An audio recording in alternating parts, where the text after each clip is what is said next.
Tamil Nadu state का long standing stance रहा है with respect to abolition of the NEET. Recently Tamil Nadu के न्यू सीएम मिस्टर विजय ने भी इस चीज को रीआइटरेट किया कि नीट को अबोलिश करके 12th बोर्ड के जो स्कोर्स हैं उनको इम्पोर्टेंस देनी चाहिए for the entrance in various medical courses like MBBS, BDS and Ayush courses. उनका ये मानना है कि नीट जैसे एंट्रेंस टेस्ट सिर्फ लीकेज के शिकार नहीं है, they create a non level playing field for the rural and under privileged sections of the society. Personally मुझे भी बहुत बुरा फील होता है जब मैं देखती हूँ कि ये स्टूडेंट्स नीट की प्रिपरेशन के लिए कोचिंग्स में एनरोल हो जाते हैं for the foundation courses from 9th class onwards and around 4 years of their school life they spent in coachings itself and coachings में वो रात दिन किन चीजों से घिरे हुए हैं, they are under the pressure, they are under the modules, they are under the ranks, they are under the competition and the comparison continuously while school curriculum उन्हें बहुत कुछ प्रोवाइड करता है, लेकिन ये स्कूल फेज जो उनकी मिस होती है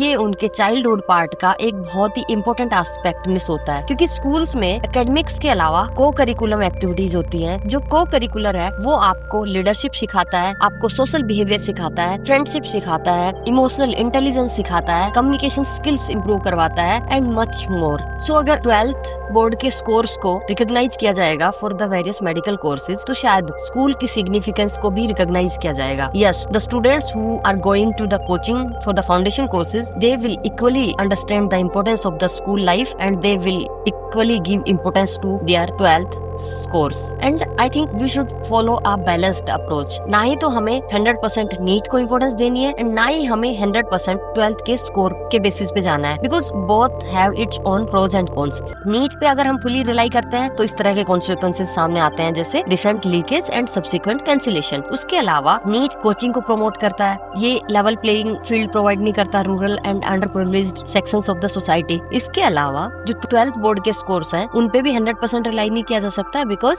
हर एक बोर्ड का इन एवरी स्टेट थोड़ा डिफरेंट क्राइटेरिया होता है as well as syllabus also varies to some extent. तो 50-50% हमें रिलाई करना चाहिए on the common national level entrance test as well as the 12th board के स्कोर्स। लेकिन इस तरह की बैलेंस्ड अप्रोच अपनाने से भी ऐसा नहीं है कि सब चीजें ठीक हो जाएंगी, उसके बाद भी हमें काम करना ही होगा। लाइक हमें टेक्नोलॉजी को इंटीग्रेट करना पड़ेगा to large extent like AI, blockchain technology to generate random papers etcetera, ताकि चीटिंग को काफी हद तक कम किया जा सके। और उसके अलावा अकाउंटेबिलिटी होल्ड करना बहुत जरूरी है। जो भी लोग इसमें इन्वॉल्व है, चाहे तो इंडिविजुअल्स जो पैसा देते हैं पेपर्स लेने के लिए और लीकेज करवाने के लिए, एंड द ब्यूरोक्रेट्स और ministers whoever involved in such scams should be held accountable. But honestly, no technology can completely stop cheating. System reform तब तक नहीं हो सकता जब तक social reform नहीं हो, because ultimately every cheating involves the human greed. We often talk about smarter systems, but we also need value reforms.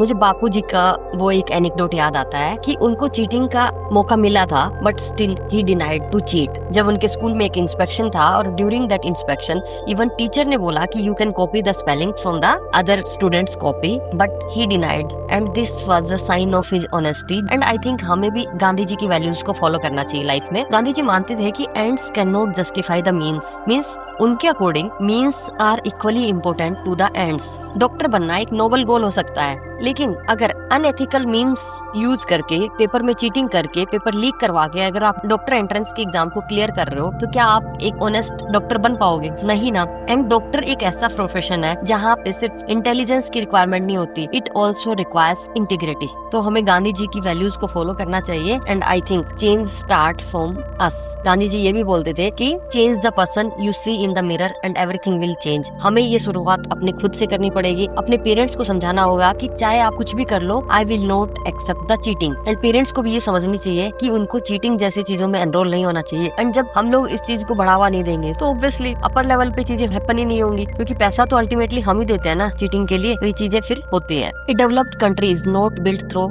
Exams and ranks, it is built through a strong character. अगर honesty एक social value बन जाती है तो system automatically gets reformed. So yes, definitely India needs exam reforms, but it also needs the value reforms, because a truly strong nation is not the one where cheating is impossible, but it is the one where cheating is unacceptable. And साथ ही please mention your opinion or perspective in the comment section कि should there be a balanced approach for entrance into such courses. I would like to read your comments and please spread the message of honesty and integrity in the society. जय हिंद, जय भारत.